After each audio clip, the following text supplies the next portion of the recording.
आज फिर से स्वागत है आपका एके क्लासेस में।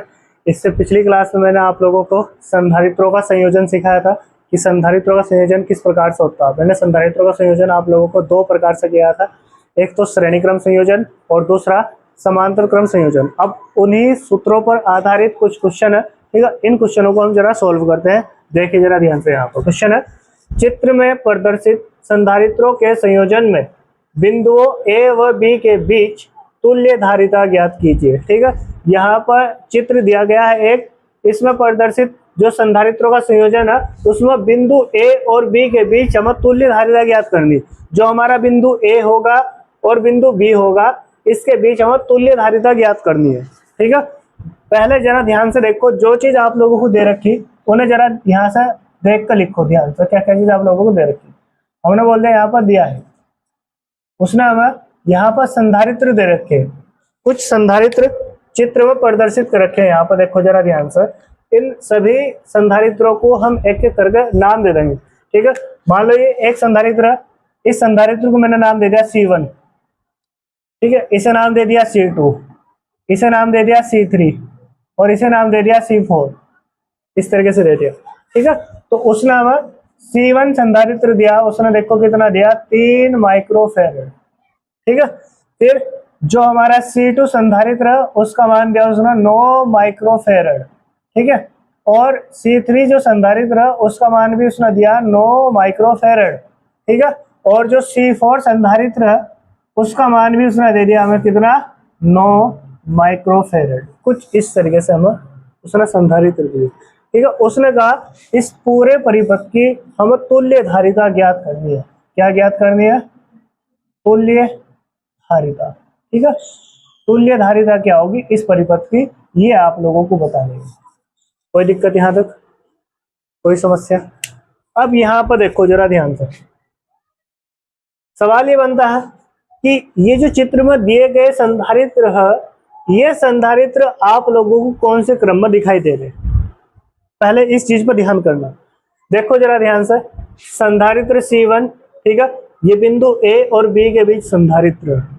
ठीक है, इसके बाद ये C2, C3, C4 कुछ इस तरीके से संधारित्र दिखाई दे रहे। तो इसमें थोड़ा सा काम होता है समझने वाला कि कौन से क्रम में जुड़े हुए, तभी जाकर आंसर सही होगा। अगर आप ऑटोमेटिकली अपने आप से कुछ भी जोड़कर लिखोगे तो गलत आंसर मिलेगा तुरंत। ठीक है, सबसे पहले देखो जरा ध्यान से समझने के लिए, यहाँ पर एक बिंदु दिखाई दे रहा है हमें A, क्या दिखाई दे रहा, और दूसरा बिंदु दिखाई दे रहा है यहाँ पर B। देखो दिख रहा है, नहीं दिखाई दे रहा? इन दो बिंदुओं के बीच में केवल एक संधारित्र दिखाई दे रहा है मुझे, A।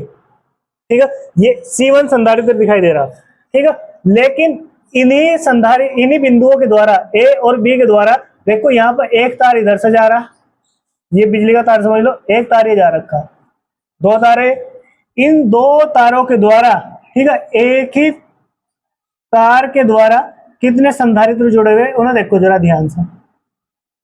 ठीक है, अगर मैं इस बिंदु B को इधर ले आऊं खोलकर और बिंदु A को इधर ले आऊं खोलकर, तो ये एक श्रृंखला बनेगी। क्या बनेगी? श्रृंखला, जिसमें ये C2, C3, C4 ये सीधे होते हुए दिखाई देंगे। दिखाई देंगे तो कौन से क्रम में होंगे? श्रेणी क्रम में। तो C2, C3, C4 ये तीन संधारित्र आप लोगों को दिखाई दे रहे होंगे श्रेणी क्रम में। कौन से क्रम में दिखाई दे रहे?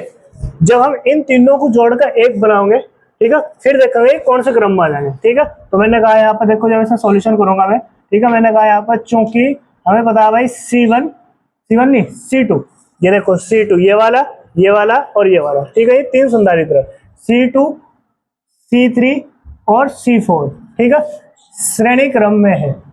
कौन से क्रम में है? श्रेणी क्रम में है।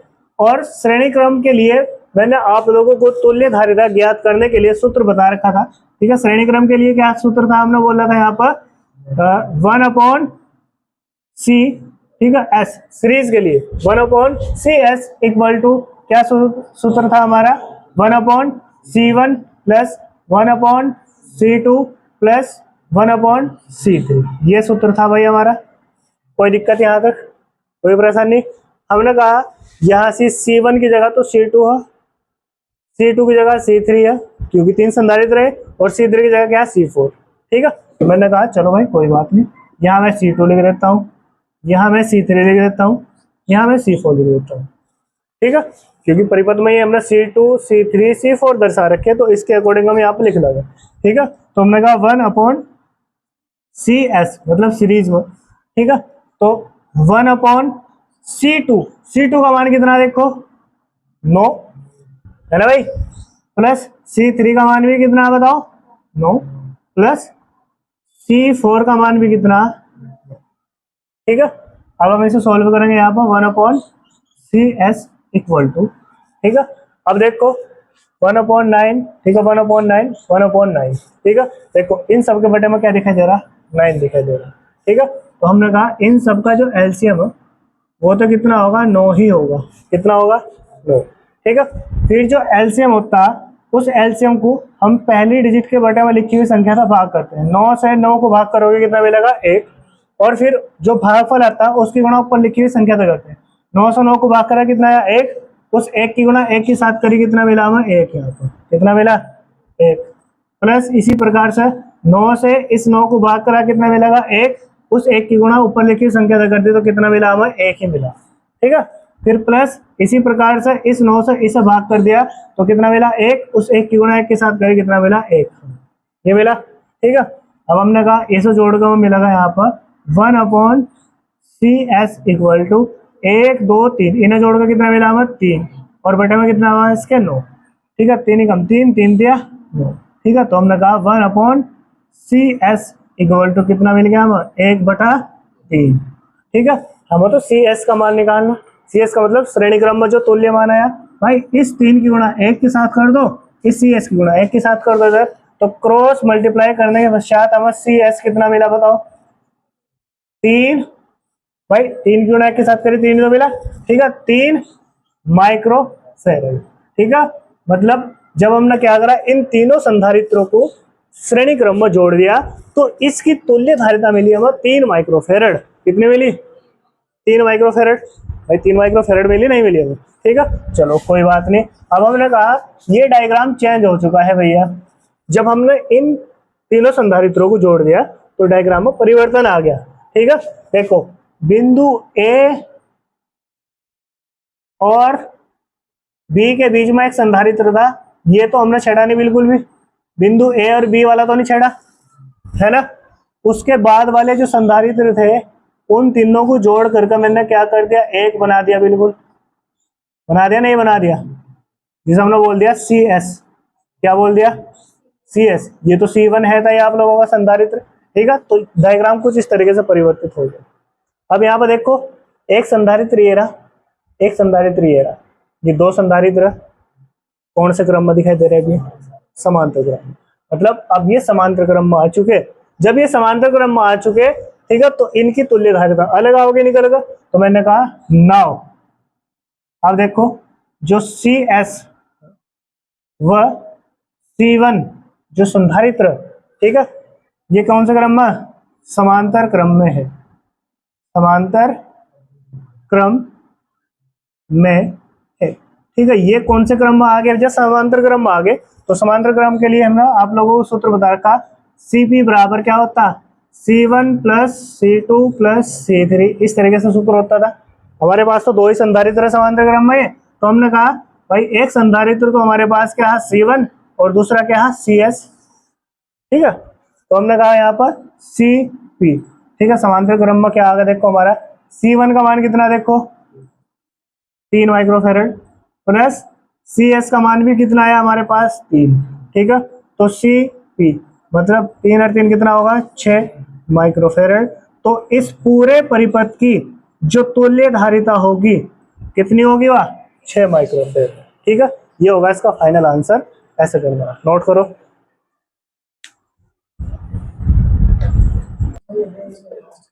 तो अब देखो भाई, अब हम बात करते हैं क्वेश्चन नंबर 2 की। क्वेश्चन नंबर 2 में देखो क्या बोला गया, 3 संधारित्रों का संयोजन चित्र में प्रदर्शित है। बिंदुओं A तथा B के बीच संपूर्ण संयोजन की तुल्य धारिता 15 माइक्रोफेरेड है।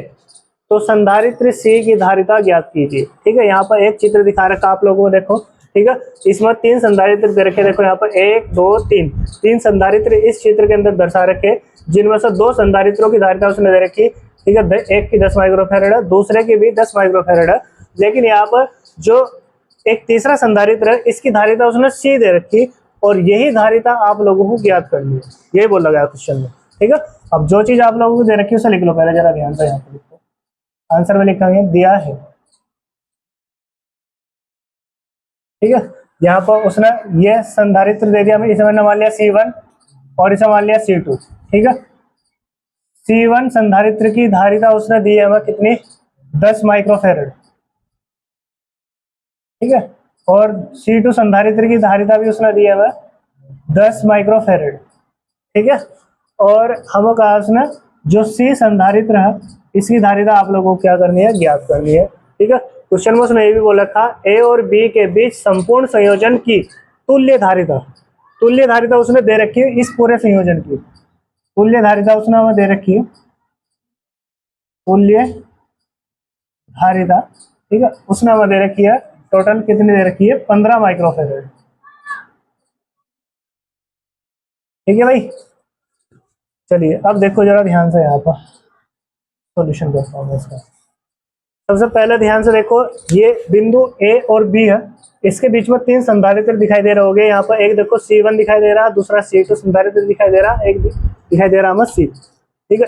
इसे थोड़ी देर के लिए भूल जाओ, इन दोनों संधारित्रों को देखो जरा ध्यान से, C1 और C2, ये आप लोगों को कौन से क्रम में जोड़े दिखाई दे रहे हैं, समांतर क्रम में। तो हम बोल सकते हैं यहाँ पर चूंकि C1 तथा C2 समांतर क्रम में है, ठीक है, C1 C2 जो वो है संधारित्र, ये समांतर क्रम में है, समांतर क्रम में है, ये दोनों संधारित्र समांतर क्रम में जुड़े हुए, ठीक है। तो समांतर क्रम के लिए सूत्र मैंने आप लोगों को बता रखा, CP = C1 + C2 + C3 होता है, ठीक है।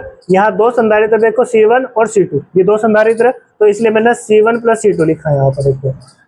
तो CP = C1 का मान देखो यहाँ पर कितना दे रखा आप लोगों को, 10, और C2 का मान भी कितना दे रखा, 10। तो CP जोड़ करके कितना आ जाएगा, ये 20 माइक्रोफैरड, ठीक है। अब यहाँ पर इन दोनों संधारित्रों को जोड़ने के पश्चात, ठीक है, कितना मिल गया हमें, 20 माइक्रोफैरड मिल चुका, ठीक है। तो डायग्राम चेंज हो चुका, देखो जरा ध्यान से, ये डायग्राम फिर इस तरीके से हो जाएगा। यहाँ पर ये बिंदु A था स्टार्टिंग में, ठीक है, ये जो 2 संधारित्र थे इन्हें जोड़ करके मैंने क्या बना दिया, एक संधारित्र जो कि जुड़ कर आ चुका CP, ठीक है। फिर इसके बाद देखो यहाँ पर एक संधारित्र बचा हुआ था C, जिसकी धारिता हमें ज्ञात करनी, इसके बाद था बिंदु B। इस तरीके से डायग्राम कन्वर्ट हो चुका। अब ये देखो CP और C, ये दोनों संधारित्र कौन से क्रम में दिखाई दे रहे हैं, मतलब श्रेणी क्रम में आ चुके, ठीक है। डायग्राम को अगर कन्वर्ट करोगे तो एकदम से समझ होगा, नहीं तो एकदम से नहीं आने का तुम्हारे, ठीक है। तो इसलिए डायग्राम को भी कन्वर्ट कर लियो आराम से, ठीक है। तो अब मैंने कहा नाउ, अब देखो मैंने कहा यहाँ पर जो CP तथा जो C संधारित्र, CP तथा C श्रेणी क्रम में है, श्रेणी क्रम में है, ठीक है। ये दोनों के दोनों कौन से क्रम में आ चुके हैं, श्रेणी क्रम में, ठीक है। और श्रेणी क्रम के लिए मैंने आप लोगों को सूत्र बता रखा, 1/CS = सूत्र होता है 1/C1 + 1/C2, इस तरीके से होता है, ठीक है। हमने कहा C1 की जगह तो यहाँ पर हमारे पास क्या है, C थी, चलो कोई बात नहीं, लिख दिया मैंने यहाँ पर, और C2 की जगह क्या है यहाँ पर, C खाली, कोई दिक्कत तो नहीं यहाँ पर, ठीक है। अब देखो जरा ध्यान से, क्या उसने हमें इस पूरे संयोजन की तुल्य धारिता दे रखी ना। हमने कहा ये जो 1/CS है, ये भाई इसकी तुल्य धारिता ही तो आ रही निकल का, ये जो 1/CS है, CS का मान उसने हमें दे रखा, कितना दे रखा, देखो 15 माइक्रोफैरड, तुल्य धारिता उसने दे रखी है 15 माइक्रोफैरड, ठीक है। मैंने कहा यहाँ पर जो CS है, ये इसकी तुल्य धारिता निकल कर आने वाली थी, जो उसने हमें पहले दे रखी है, कितनी है वो, 15 माइक्रोफैरड दे रखी है उसने हमें, ठीक है। तो अब हमने कहा यहाँ पर देखो 1/CS का मान तो कितना हो गया यहाँ पर 15, ठीक है, बराबर 1/Cp। Cp का मान अभी निकाला हमने, कितना देखो, Cp का मान कितना, 20, तो भाई मैंने लिख दिया यहाँ पर 20 प्लस 1/C, ये हमें याद करना है। कोई दिक्कत यहाँ तक? अब देखो ये 1/20 है, इधर प्लस का, इधर जा कहेंगे हो जाएगा माइनस का, तो मैंने कहा 1/15, ये तो रहा हमारा जो का माइनस, ये 1/20 प्लस का दे जाएगा माइनस का हो गया, तो 1 लिख दिया मैंने 20 से माइनस का, और बराबर क्या हो गया 1/C। सोल्व करें आराम से।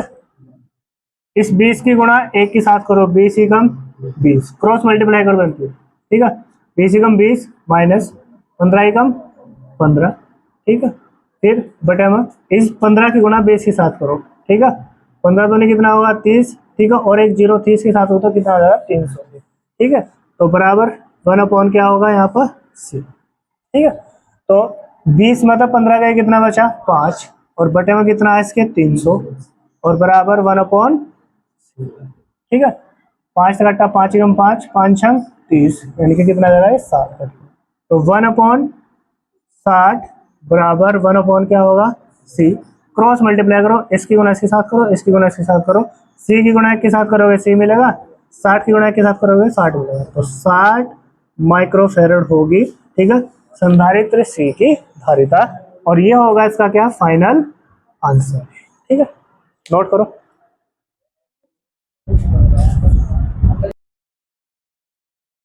तो अब हम बात करते हैं, देखो क्वेश्चन नंबर 3 की। क्वेश्चन नंबर 3 में देखो आप लोगों को दिया गया, संलग्न चित्र में जुड़े 5 संधारित्रों के मान इस प्रकार है, C1 बराबर C2 बराबर C3 बराबर C4 बराबर 2 माइक्रोफेरेड।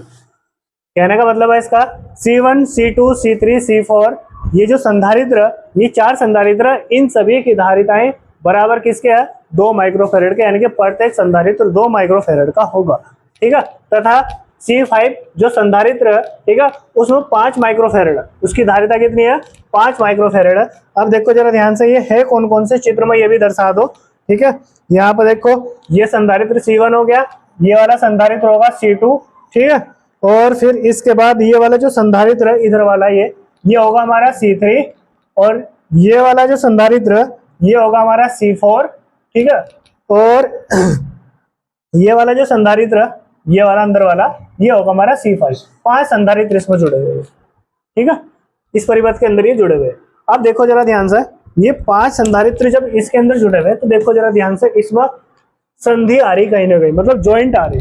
देखो जरा ध्यान से, ये P और R के बीच में देखेंगे, ठीक है, तो यहाँ पर इसके बीच में एक ज्वाइंट पड़ रहा है, ये वाला S बिंदु पर दिख रहा होगा, P और R के बीच में ज्वाइंट पड़ रहा है, देखो ये वाला, ठीक है, S वाला, ठीक है। इसी प्रकार से अगर हम S और Q के बीच में देखेंगे तो R वाला ज्वाइंट पड़ रहा, मतलब यहाँ पर संधि आ रही बीच में, यहाँ से ये नहीं पता लग रहा कौन सा संधारित्र कौन से क्रम में जुड़ा हुआ, ठीक है। तो इस जो ये चित्र है हमारा, इस चित्र को मैं कन्वर्ट करके नीचे लिखूंगा, देखो जरा ध्यान से, यहाँ पर मैं इस चित्र को ऐसा भी बना सकता हूँ, ये जो हमारा P बिंदु है, P बिंदु को मैंने ऐसे लिया, ठीक है, ये P बिंदु है, ठीक है, इसे एक समांतर चतुर्भुज के रूप में बनाऊंगा, किसके रूप में बनाऊंगा, समांतर चतुर्भुज के रूप में बनाऊंगा। ये जो P बिंदु है, ठीक है, इसे मैंने क्या करा, ऐसा लिया, यहाँ पर इसमें एक संधारित्र जोड़कर दिखा दिया इस तरीके से, ऐसा करके ये समांतर चतुर्भुज की एक भुजा बना दी मैंने, ठीक है, इसमें एक संधारित्र जोड़ दिया जिसे मैंने बोल दिया C1, क्या बोल दिया C1, ठीक है। इसके बाद क्या बिंदु था ये फिर, ठीक है, R, क्या बिंदु था R, फिर इसकी एक भुजा यहाँ पर ऐसे नीचे लेकर गया मैं, ठीक है, ये किस बिंदु से जुड़ा हुआ, देखो यहाँ पर Q, किस बिंदु से, Q बिंदु से जुड़ा हुआ, ठीक है, यहाँ पर Q बिंदु दर्शा दिया मैंने, और इसमें संधारित्र देखो कौन सा जुड़ा हुआ, C2, कौन सा जुड़ा हुआ, C2 संधारित्र इसमें जुड़ा हुआ, अच्छे से जोड़कर दिखा दो साफ साफ तरीके से, ये मैंने बोल दिया C2 संधारित्र, ठीक है भाई। तो अब इसके बाद देखो हमने यहाँ पर P और R बिंदु के बीच में, ठीक है, P और R बिंदु के बीच में एक संधारित्र था C1, ये हमने जोड़कर दिखा दिया। फिर इसी तरीके से यहाँ पर R और ये जो हमारा Q बिंदु है, इसके बीच में एक संधारित्र था C2, मैंने ये जोड़कर दिखा दिया, ठीक है, समांतर चतुर्भुज के रूप में मैं इसे बनाऊंगा, देखो यहाँ पर, ठीक है। इसी प्रकार से ध्यान से देखोगे, यहाँ पर P के बाद, ठीक है, S बिंदु दर्शा रखा, ठीक है। तो यहाँ पर देखो P के बाद जो S बिंदु होगा क्या होगा, S बिंदु होगा, उसे यहाँ पर इस तरीके से जोड़ूंगा, ठीक है। ये भी समांतर चतुर्भुज की एक भुजा के अनुसार जोड़ूंगा मैं इस तरीके से। यहाँ पर इसके साथ में एक संधारित्र जुड़ा हुआ, देखो ये रहा यहाँ पर, ठीक है, जिसे हमने क्या बोल रखा, C3, ठीक है। और ये किस बिंदु से जुड़ा हुआ, ठीक है, S बिंदु से जुड़ा हुआ है। यहाँ पर कौन से बिंदु, तो ये S बिंदु से जुड़ा हुआ, ठीक है। फिर ये जो S भुजा है, ठीक है, लास्ट में किस वाले से जुड़ी हुई, यहाँ पर, ठीक है, Q बिंदु से जुड़ी हुई। तो यहाँ पर एक भुजा और बना दी मैंने, ठीक है। यहाँ इसके साथ में एक संधारित्र जुड़ा हुआ है जिसे मैंने बोल दिया C4। इस तरीके से इसकी संरचना हम बना सकते हैं, ठीक है। फिर जो हमारा यह R और S, R और S, ठीक है, इसके बीच में भी आप लोगों को एक संधारित्र दिखाई दे रहा होगा C5। यहाँ पर एक संधारित्र जुड़ा हुआ इस तरीके से। तो क्या मैं डायग्राम को इस तरीके से बना सकता हूं, इधर देखो, क्या मैं डायग्राम को इस तरीके से बना सकता हूं, कोई दिक्कत यहाँ तक, कोई परेशानी है तो नहीं। तो ये एक प्रकार से एक समांतर चतुर्भुज के अंदर मैंने संधारित्रों को क्या कर दिया, व्यवस्थित कर दिया। जब किसी भी समांतर चतुर्भुज के अंदर हम संधारित्रों को क्या करते हैं, व्यवस्थित कर देते हैं, क्या कर देते हैं, तो ये समांतर चतुर्भुज के रूप में क्या हो गया, एक प्रकार से व्यवस्थित होगा, ठीक है। मतलब देखो यहाँ पर एक PR भुजा, ठीक है, PQ भुजा, ठीक है, SQ भुजा और PS भुजा, ये चार भुजाएं, ठीक है, समांतर चतुर्भुज के रूप में मैंने दर्शा दी, जिसमें मैंने चार संधारित्र व्यवस्थित कर दिए। क्या कर दिए, चार संधारित्र व्यवस्थित कर दिए, और इनके बीच में एक संधारित्र और दर्शा दिया 5वें नंबर का, ये रहा देखो C5, ठीक है। अब ये संतुलन की अवस्था में आ गया। कौन सी अवस्था में आ गया, संतुलन की अवस्था में। जब किसी भी समांतर चतुर्भुज के अंदर कुछ संधारित्र या कुछ प्रतिरोध हम जोड़ते हैं, ठीक है, तो हम अगले चैप्टर में पढ़ेंगे व्हीटस्टोन सेतु, ठीक है। एक टॉपिक आएगा हमारे पास व्हीटस्टोन सेतु का सिद्धांत। उसमें अगर हम किसी भी समांतर चतुर्भुज के अंदर, ठीक है, कोई भी चार प्रतिरोध या कोई भी चार संधारित्र अगर जोड़ेंगे तो उनकी जो भुजाओं का जो अनुपात है वो दूसरी भुजाओं के अनुपात के बराबर होता है, इस तरीके से होता है, ठीक है। तो वो संतुलन की अवस्था में होता है। कौन सी अवस्था में होता है, संतुलन की अवस्था में। तो मैंने उसी प्रकार से क्या करा, व्यवस्थित करा, ठीक है। तो ये व्हीटस्टोन सेतु की तरह मैंने व्यवस्थित कर दिया पूरा चित्र, ठीक है।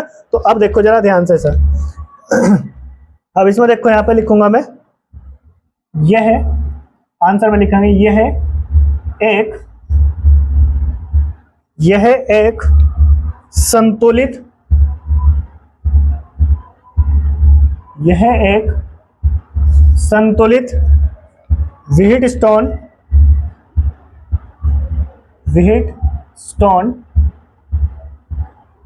यह एक संतुलित व्हीटस्टोन सेतु परिपथ है, ठीक है। मतलब ये एक प्रकार से क्या बन गया, व्हीटस्टोन सेतु परिपथ बन चुका, ठीक है। व्हीटस्टोन सेतु क्या होता है, इसे हम अगले चैप्टर में पढ़ाएंगे आप लोगों को, तब और अच्छे समझ में आएगा। लेकिन अभी आप लोग समझना, ये संतुलन की अवस्था में, कौन सी अवस्था में, और जब कोई हमारे पास परिपथ संतुलन की अवस्था में होगा, व्हीटस्टोन सेतु का सिद्धांत का पालन करेगा, तो उसमें संतुलन की अवस्था में जो यहाँ पर ये संधारित्र इसके साथ में जोड़ा गया C5, ये शून्य अवस्था में होगा। इस पर आवेश क्या होगा, शून्य होगा। क्या होगा, मतलब इस परिपथ, इस संधारित्र को हम छोड़ के चलेंगे यहाँ पर, ठीक है। यही इसमें समझने वाली चीज है, ठीक है, ध्यान रखना। तो हम यहाँ पर लिखेंगे, अतः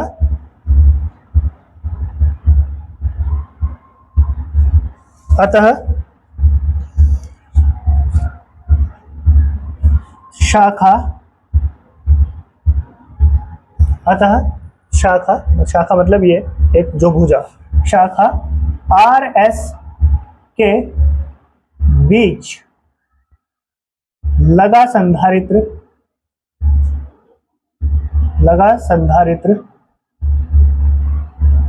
ठीक है। अतः शाखा RS के बीच लगा संधारित्र, जो ये संधारित्र लगा हुआ है यहाँ पर C5, ठीक है, इसकी बात हो रही है यहाँ, लगा संधारित्र C5, ठीक है, बराबर जो हमें दे रखा 5 माइक्रोफेरड, 5 माइक्रोफेरेड, ठीक है, ये प्रभावहीन होगा। क्या होगा? ये प्रभावहीन होगा, मतलब इसका कोई प्रभाव नहीं पड़ने का, चाहे यहाँ पर ये है चाहे नहीं है, इसका कोई प्रभाव नहीं पड़ने वाला इस पर, ठीक है। तो अब देखो यहाँ पर हम सर इसका जो हमें बोला गया उसने हमें बोला P और Q के बीच तुल्य धारिता ज्ञात करनी है। हमें बिंदु P और Q इसके बीच हमें तुल्य धारिता ज्ञात करनी, इस पूरे परिपथ की कुल धारिता जो होगी वो हमें ज्ञात करनी, ठीक है। तो अब देखो जरा ध्यान से, यहाँ पर P और Q, ठीक है, अगर मैं इसमें देखूं P R Q, ठीक है, मैंने कहा P R Q परिपथ में, इस परिपथ में बात करूंगा ऊपर वाले में, ठीक है, P R Q परिपथ में बात करूंगा मैं, ठीक है। तो P R Q परिपथ में, ठीक है, P R Q परिपथ में क्या होगा, जो हमारा C1 और C2 संधारित्र, C1 और C2 संधारित्र, ये दोनों संधारित्र कौन सी अवस्था में दिखाई दे रहे हैं आप लोगों को बताओ। ये दोनों देखो, ये P तार है और ये हमारा Q तार है, अगर मैंने सीधे करके रख दूं ऐसा तो ये कौन से क्रम में आ जाएंगे? श्रेणी क्रम में, मतलब C1 और C2 जो संधारित्र होगा वो श्रेणी क्रम में, ठीक है। तो मैंने बोला P R Q परिपथ में C1 व C2 संधारित्र श्रेणी क्रम में है, ठीक है। C1 और C2 संधारित्र ये कौन से क्रम में? श्रेणी क्रम में, ठीक है। अगर मैं इनकी तुल्य धारिता निकाल लूंगा तो 1/, ठीक है, मैंने C डैश से डिनोट कर दिया सर, C एस से डिनोट नहीं कर सकते क्योंकि यहाँ पे हम सीरीज में निकाल रहे हैं, इसलिए मैंने C डैश से प्रदर्शित कर दिया सर, ठीक है। तो 1/C डैश इक्वल टू 1/ क्या होगा यहाँ पर C1 प्लस 1/ क्या होगा C2, ठीक है, बराबर। इसे सॉल्व करते हैं, देखो जरा ध्यान से, यहाँ पर सॉल्व करके देखो क्या मिलेगा हमें। 1/C1 का मान बताओ कितना? C1 C2 C3 C4 ये किसके बराबर है? 2 माइक्रोफेरेड के, मतलब C1 का मान भी कितना होगा 2 प्लस C2 का मान भी कितना होगा यहाँ पर 2, ठीक है। अब इसे सॉल्व करते हैं, 1/C1 इक्वल टू, ठीक है, इस 2 की गुणा 1 के साथ करी 2 एकम 2 प्लस इस 2 की गुणा 1 के साथ करें कितना मिला 2 हमें, इस 2 की गुणा 2 के साथ करें कितना मिलेगा हमें 4, ठीक है। सॉल्व करेंगे 2 और 2 कितना होगा 4 और इसके बेटा में कितना होगा 4, 4 से 4 कैंसिल तो कितना मिलेगा हमें 1, ठीक है। तो हमने कहा 1/C1 इक्वल टू कितना मिला हमें 1, जिसके बेटा में कुछ नहीं उसके बेटा में क्रॉस मल्टीप्लाई करेंगे तो C1 का मान कितना मिलेगा, C1 नहीं ये C डैश है, सॉरी इसका ध्यान रखना भाई, ये C डैश है, ठीक है, C डैश दर्शाया हमने यहाँ पर। तो कितना मिलेगा हमें 1 माइक्रोफेरेड, ठीक है। मतलब इन दोनों को जोड़ करके जब मैंने एक बना दिया तो उसका मान कितना मिला हमें 1 माइक्रोफेरेड, कितना मिला। फिर हमने कहा यहाँ पर देखो इसी प्रकार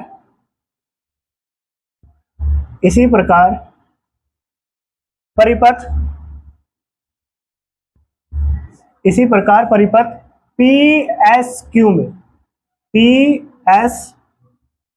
परिपथ PSQ में, ठीक है, परिपथ PSQ में हम बात करेंगे तो C3 और C3 व C4 श्रेणी क्रम में है,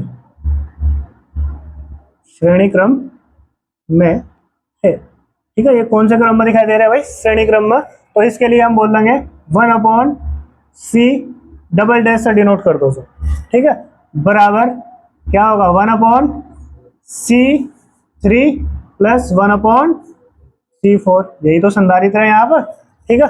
इनकी धारिता आप लोगों को बताई रखी, C3 का मान कितना है हमारा 2 और C4 का मान भी कितना है हमारा 2, ठीक है।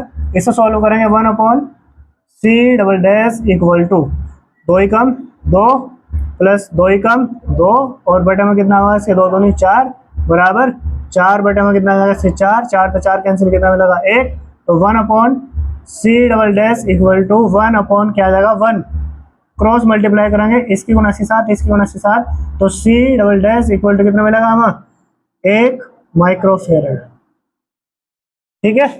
अब इन दोनों को जोड़ करके एक बना दिया मैंने, मतलब चित्र में थोड़ा सा परिवर्तन आ गया, ठीक है। ये तो हमारा ना के बराबर हो चाहे ना हो, इसको कुछ फर्क नहीं पड़ने वाला क्योंकि ये क्या प्रभावहीन, क्या है ये दोनों संधारित्र जोड़कर एक बना दिया मैंने यहाँ पर, ठीक है, एक ऊपर बन गया ये, और इन दोनों को जोड़कर यहाँ बना दिया एक संधारित्र बन गया।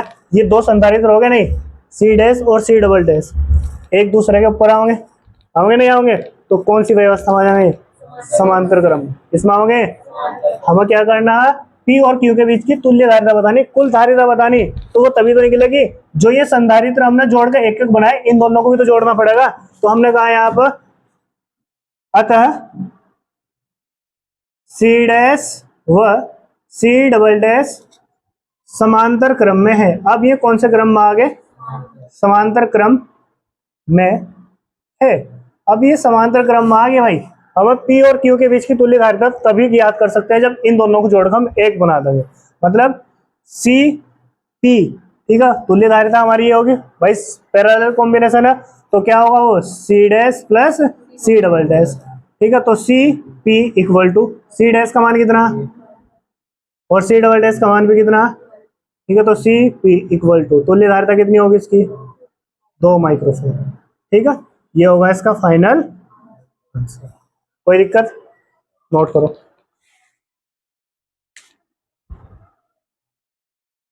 तो अब हम बात करते हैं, देखो क्वेश्चन नंबर 4 की। क्वेश्चन नंबर 4 है हमारा, नीचे दिए गए चित्र में बिंदुओं ए व बी के बीच तुल्य धारिता ज्ञात कीजिए जबकि प्रत्येक धारिता का मान 2 माइक्रोफैराड है, ठीक है। 2 माइक्रोफैराड हमारे प्रत्येक धारिता का मान, यहाँ पर जितने भी संधारित्र इसमें जोड़े गए हैं प्रत्येक की धारिता कितनी है? 2 माइक्रोफैराड होगी, ठीक है। तो अब उसने हमें ये जो डायग्राम है ये हमें क्वेश्चन में दे रखा है उसने, ठीक है। तो क्वेश्चन के अकॉर्डिंग तो ऐसा ही रहेगा, लेकिन मैं अपनी तरफ से इनमें जो संधारित्र है इन्हें नाम दे देता हूँ। इस संधारित्र को मैंने नाम दे दिया C1, इसे नाम दे दिया C2, इसे नाम दे दिया यहाँ पर C3, इसे नाम दिया C4, ठीक है, और इसे नाम दे दिया हमने C5 और इसे नाम दिया हमने C6, ठीक है।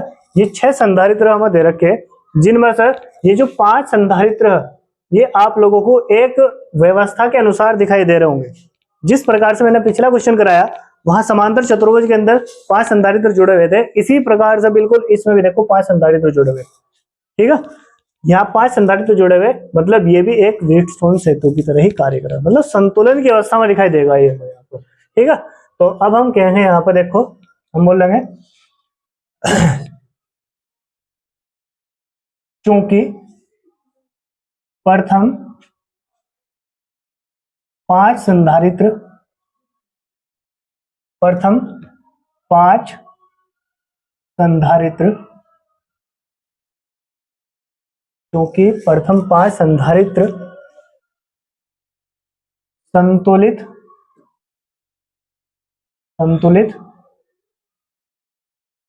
व्हीटस्टोन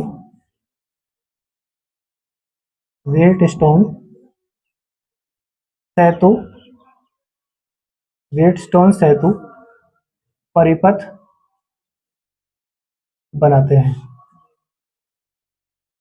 ठीक है। व्हीटस्टोन सेतु परिपथ बनाते हैं जो संतुलित अवस्था में होगा यहाँ पर, ठीक है। जिनमें से ये जो C5 संधारित्र, ठीक है, ये क्या होगा यहाँ पर? प्रभावहीन होगा। जिस प्रकार से उसमें था इसी प्रकार से इसमें भी होगा, ठीक है। जिनमें C5 संधारित्र प्रभावहीन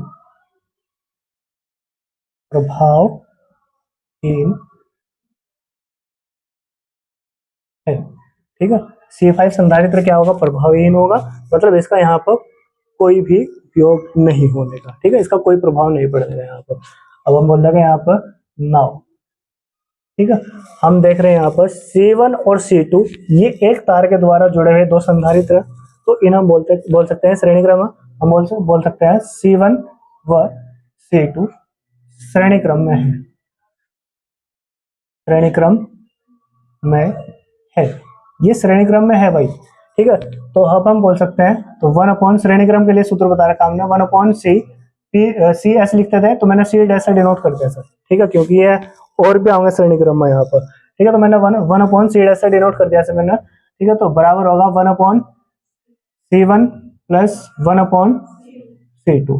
अब देखो जरा ध्यान से, यहाँ पर अगर हमारे पास 2 संधारित्र आ रहे तो इसके लिए मैं एक सूत्र बता रहा, उसी सूत्र का डायरेक्ट प्रयोग करोगे। अगर हम इसकी गुना इस इधर करें तो क्या मिलेगा हमें, C1 प्लस इसकी गुना नहीं, ये C2 मिलेगा, इसकी गुना इधर करेंगे तो मिलेगा हमें C1, और बटे में क्या होगा C1 इंटू C2, ऐसे मिलेगा ना।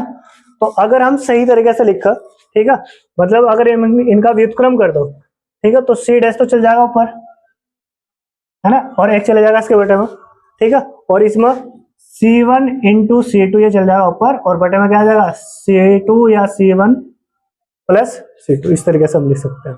मतलब अगर हमें श्रेणी क्रम में दो संधारित्रों को जोड़ना तो उसके लिए डायरेक्ट सूत्र ध्यान रखना, C1 into C2 upon C1 plus C2, direct जोड़ सकते हो ऐसे इस तरीके से।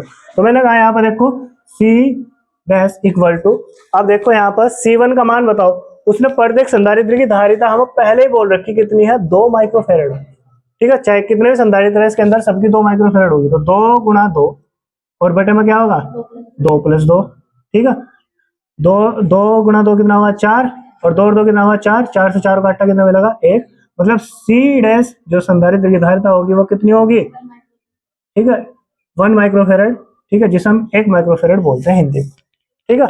फिर हम बोलेंगे इसी प्रकार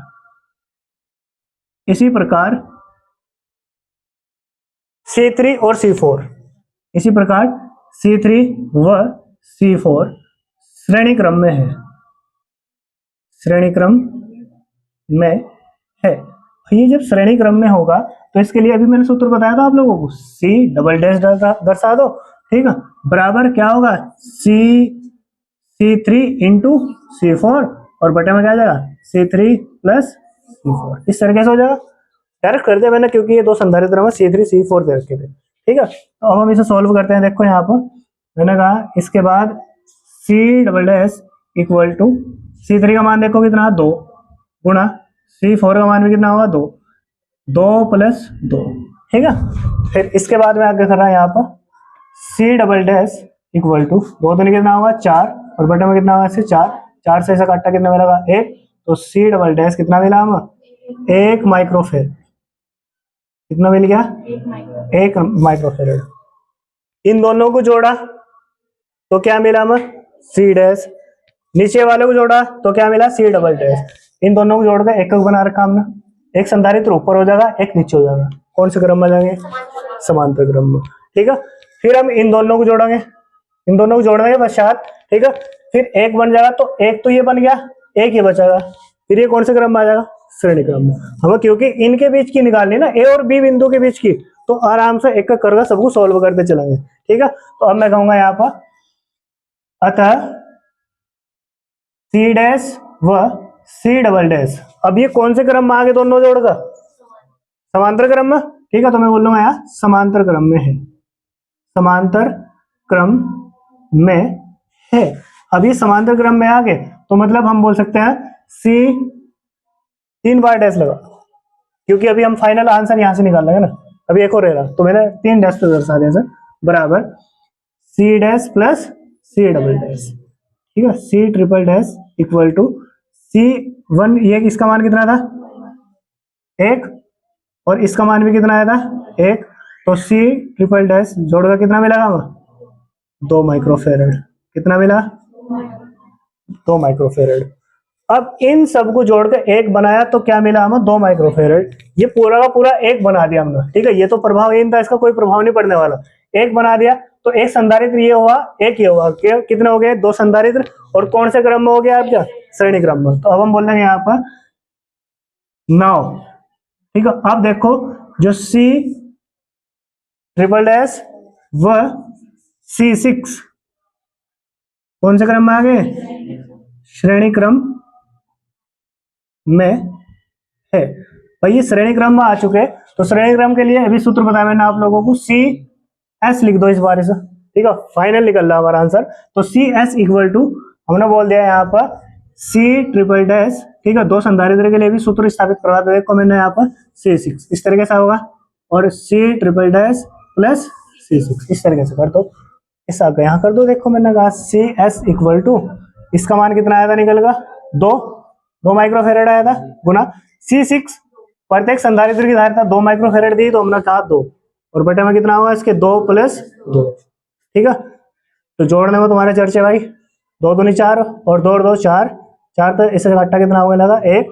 तो सी एस इस पूरे परिपथ की जो तुल्य धारिता होगी वो कितनी होगी 1 माइक्रोफेरेड। ये होगा इसका फाइनल आंसर। ठीक है, नोट करो।